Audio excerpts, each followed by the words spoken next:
For the past few days, wait, where are my manners? Hey guys, for the past few days, as I was saying, I've been watching like booktube videos, usually girls, who have book collections and they either go through them and talk about their TBRs, their to be reads, or the books that they've just read. And I think it's so cute when they show what their book collections look like. And although I would not consider myself to be a book connoisseur quite yet, I do have a little small collection and I figured why not go through it. Since I like watching those videos, maybe y'all will enjoy this too. So we can start off with this. We're gonna go, I guess these are like in order from smallest to largest. They're in no particular order other than that. This book called God's Promises for Graduates was gifted to me, and for the life of me I can't remember from who. I'm so sorry. That's terrible of me. However, I do remember that I received this for my high school graduation, not my college graduation, because it was for class of 2020. And so I remember a lot of this had to do with COVID, and I went through some of these during that time period because it was a little interesting, a little strange. And a lot of it is faith-based, so it has scriptures included in it, which is so sweet.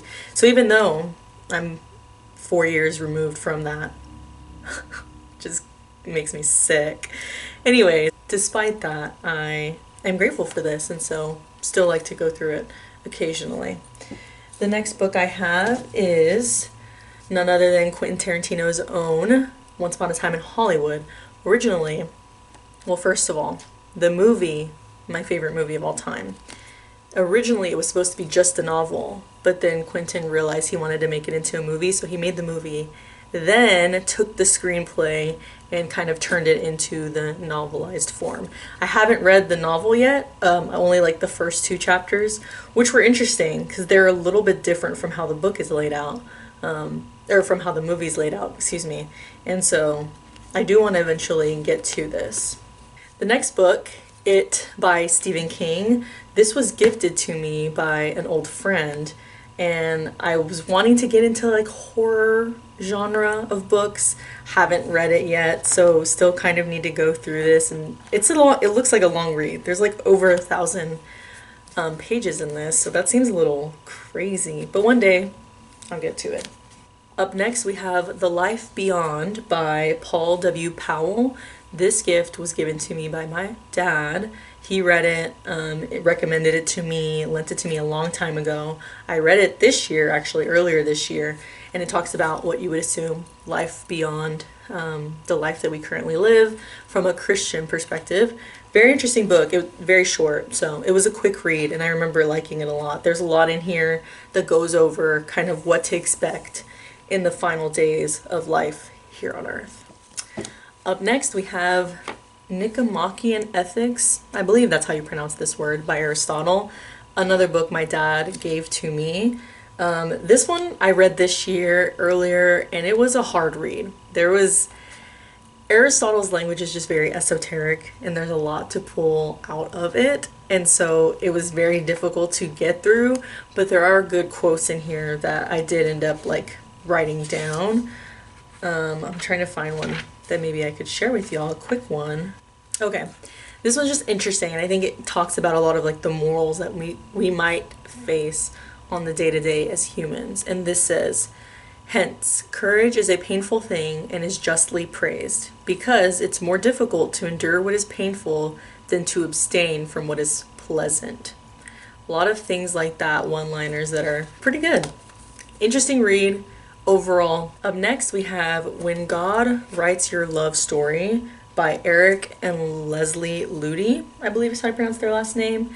This one, again, as is the theme it seems to be like, my dad gave to me. I have not read it yet. I tried to read it this year, but I don't feel that it resonated with me quite yet because I'm not in this time of my life. At least I don't think I am. And so just the content in it, it doesn't move me. So I haven't read it yet, but when the time comes that I meet the person I am supposed to be with, whoever he may be, then I will probably read this and give it another go. Up next, we have Authentic Faith by my pastor, Dr. J. This is the book that he wrote, and he signed it for me whenever he first gave it to me. This was like right when I first started going to the church, to Arise Church. And this is a good book. Another short one, so it's a quick read. I've only read it once, so I should revisit it because I read it just when I first got it. But it's a great read. Great read on what it means to have authentic faith in Christianity today. The next three I'll keep booked together because they're in this kind of little container, sorry. And it is the Four Agreements, but it's the like collection. So the first one is obviously the Four Agreements, which I'm sure everybody's heard of. The second one is the Mastery of Love, and then the third one is the Voice of Knowledge, all by Don Miguel Ruiz. I will say, transparently, the Four Agreements was phenomenal, and that's a book that I think I go to like back just to like reference some of the things. Like me and my friend were just talking about how we should take things personally because that's one of the agreements. However, the other two, Mastery of Love and Voice of Knowledge, kind of forgettable. They honestly talk a lot about what is talked about in the Four Agreements, so it feels very repetitive, and they're a little bit longer than the Four Agreements too, so I think they're really not necessary reads in my opinion. But the Four Agreements, great book. Up next, we have The Power of Your Subconscious Mind by Dr. Joseph Murphy, a book that my dad lent to me quite a bit a long time ago, I think when I was in high school. And I read this one immediately when he gave it to me because that's when I was really getting into like what our thoughts do and what they mean and how they kind of orchestrate the lives that we live. And so this Power of Your Subconscious Mind, very interesting read, very good to kind of rewire your thoughts in your brain. Up next, we have The Odyssey by Homer. And the reason this is so funny is because I was just telling my friend Simone that the amount of times I've tried to read this book is ridiculous. Like, I got this at Barnes & Noble, if you can tell by the collection. It's like the soft but hardcover collection, and I thought it was so cute. Like, I was like, this is so cute. So that's why I got it. And I was like, oh, it's a classic. Like, I should read classic novels more often. This book, girl, I can't get through it. Like, there's just too much. It's too much. Like, there's nothing else I can say other than it's just a lot, but it's so cute. I want to like force myself to read it, but I can't. Like, it's so... No, it's too much. Up next, we have The Prophet by Khalil Gibran. This was given to me actually by my friend Jazzy, and she read it, lent it to me, read it in one day, loved it. She bought me my own copy, which was so sweet. And the cute thing about this one is that this paper cover comes off, and then the hardcover is just as beautiful. But I love this book. There's a lot of Christian kind of metaphors hidden throughout it. I mean, obviously it's called The Prophet, right? Without being overtly a Christian work, I would say. But it's such a good read, and I loved it. There's a lot of quotes in here that I just constantly go back to. I'll try and find one to share with y'all. Speaking on love, the prophet says, "When you love, you should not say, 'God is in my heart,' but rather, 'I am in the heart of God.'" Up next, The Alchemist by Paulo Coelho. Great book. Read this when I was in like my senior year of high school, and this like altered my brain chemistry, changed the way I viewed life. It's a very simple book, and essentially you're focusing on his journey, the alchemist's journey to becoming that. And it's a very, very inspiring story. For the sake of the gospel, this is more so like a workbook is what I would call it. This one my dad gave to me because it's a media ministry primer, in terms of like how to incorporate media into church and the Word of God. And so this was an interesting book just to kind of reshape how I kind of view certain things, because I work on the production team at my church, and so I wanted to see like how are certain things done, why is it that certain things are the way that they are in terms of media. So this was a very cool read. Voices Along the River, which is a series, it's a collection, I should say, of poems written by people that are here local to San Antonio, which is super interesting. The best part about this book, though, which is where I have this little sticky note, is that my dad's poem, one of them, is featured in here. And I want to read it to y'all because it's one of the best poems I've ever written. It's one of the best poems I've ever read, and I'm not saying that just because he's my dad. I'm saying that because it's really good. So the title of the poem is On Tomorrow's Eve. On tomorrow's eve I shall break forth with new vigor and resolve. It shall be numbered among my purposes to understand more fully, to love more unconditionally, to live more easily and completely. On tomorrow's eve I shall give rapt attention to all that is good, all that is lovely, all that is pure, and all that is excellent. It shall be my resolve to emulate the same within my being. There's no more opportune time than tomorrow's eve, to fully embrace the attendant possibilities within and without ourselves. For tomorrow's eve is a time of hope, a time of expectation, exhilaration, and exultation. Indeed, tomorrow's eve is a time of opportunity, promise, and hope.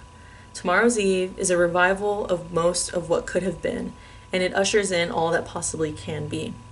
So here I stand on tomorrow's eve, teeming with eager anticipation, and resolute in the knowledge of ever-present possibilities.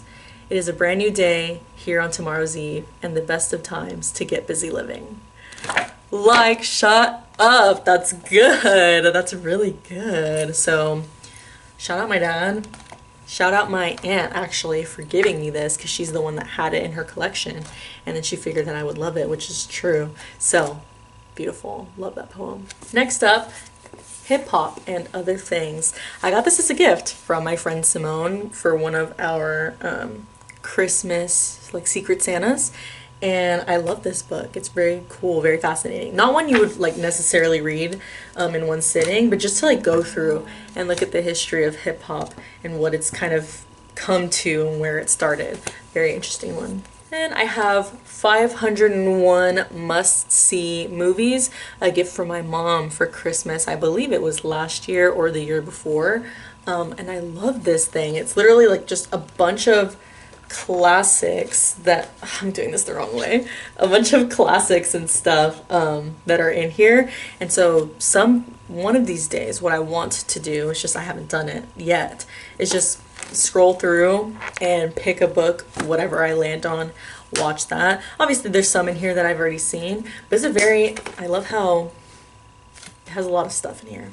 And that's it for the books that are in my little collection. The next three that I'm going to talk about are ones that I'm currently reading. And so number one I will talk about is How to Hear from God by Joyce Meyer. Joyce Meyer is an evangelist, and she has really great content that I would watch when I was on social media. And so when Jazzy gave me this book and told me that I should read it, I was like, yeah, it sounds really good. How to Hear from God sounds awesome. And so this has been a really good read. Right now I'm about halfway through, a little more than halfway. I'm on chapter 10, and there's, I think, like 15 chapters. But there's also a workbook included, and so that I'm filling out as I go. Very, very great read, because it not only tells you how to hear from God, as the title suggests, but it also tells you how to have faith in the moments when you can't necessarily hear Him. Second book I'm reading currently, Boundaries. I talked about this in my last video. This has been a great read. I'm also about halfway through, also on chapter 10, about to start chapter 10. And this has been a great read. A lot about the boundaries that we're called to have even as Christians, the ones we don't even necessarily think about. Boundaries with family, with friends. Very, very good read. And of course, I couldn't leave out the Bible. I just finished Genesis yesterday, and so now I started Ruth, which I was reading that today, and it was such a great read. Just kind of go back on that. I'm also doing a Psalm a day, which has been really nice. Just trying to do anything to stay in the Word, which is always very pleasant. And that is all I have to share with you guys. Thank you so much for watching. If you made it to the end, I appreciate it. I hope you all are having a lovely day, night, everything in between, and I'll see y'all again next time.